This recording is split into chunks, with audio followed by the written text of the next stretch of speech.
Hey everyone, and welcome back to this class, Modern Deep Learning in Python, Deep Learning in Python Part 2. In this lecture, we are going to discuss a modern improvement to momentum called Nesterov momentum. As you might imagine, this was invented by a guy named Nesterov, and it was actually published in 1983 in a paper called A Method for Unconstrained Convex Minimization Problem with the Rate of Convergence O of 1 over k squared. This paper is highly technical, as you can tell from the title, so you probably don't want to read it, but luckily the implementation is simple.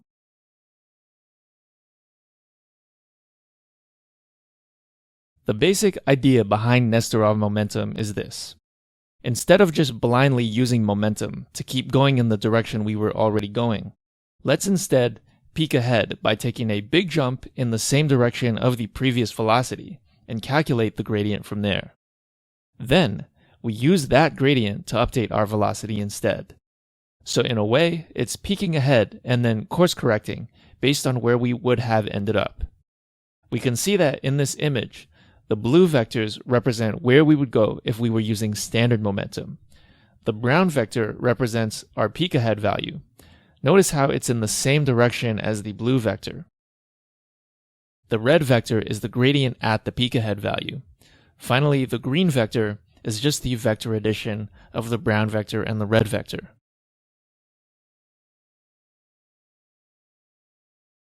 So what do the equations look like? First, we have this jump ahead. Let's call that w prime of t minus 1.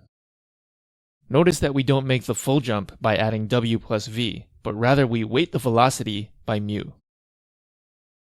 Next, we calculate the gradient at this point, and then we use that to update v. And then the last step is the update for w, which is the same as it was for standard momentum, old w plus new v.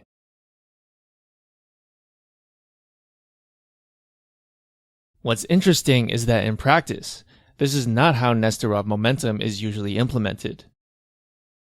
Instead, we're going to do a bit of a reformulation of Nesterov momentum.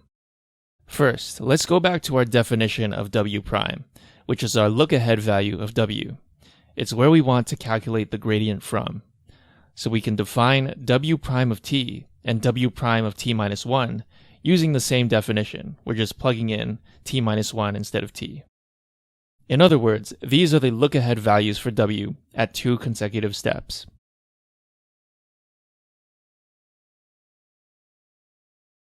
Next, let's look again at our updates for v and w. The first thing I want to do here is replace w of t and w of t minus 1 with expressions involving only the look-ahead values, the w primes.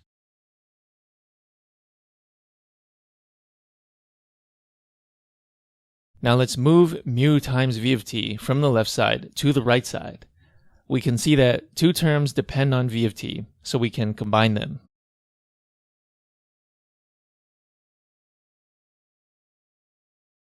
Next, I want to get rid of the v of t term, so that everything on the right side depends only on things from the previous time step, t minus 1. So I was able to just plug in the expression for v of t in terms of the gradient from one of the previous steps.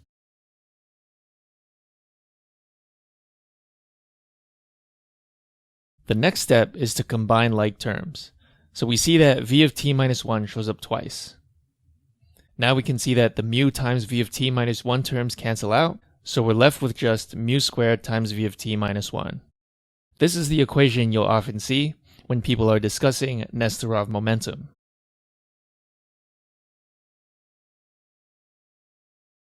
So why do we want to do this?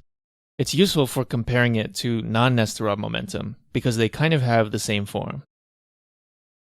We see the previous w term, we see the previous velocity term, and then we see the gradient term.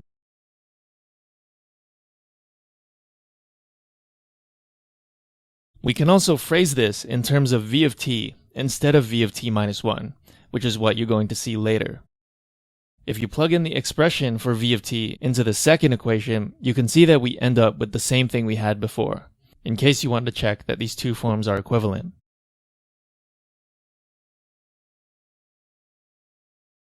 Now you might be wondering, what was the point of all this algebraic manipulation?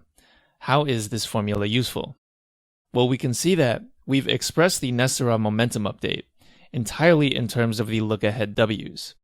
So the actual non-look-ahead W's are never needed. We can just treat W, whatever it may be, as if they were the look-ahead values. Or in other words, let's just drop the prime symbols.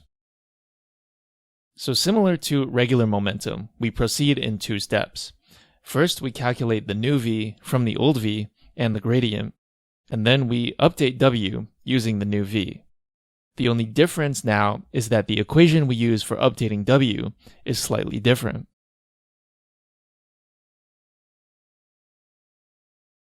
So if you want an easy perspective of all this, just think of it this way. It's a slightly different momentum equation that a really smart math guy has proved is better. This is really nice in terms of implementation since not much really changes. For both types of momentum, it's really just one or two lines of code that effectively need to change, which you'll see when we look at the code. Now in practice, Nesterov momentum and regular momentum actually end up pretty close to each other. So a lot of the time, I usually just see people using regular momentum. Although you are encouraged to try both to get a feel for what works for your datasets.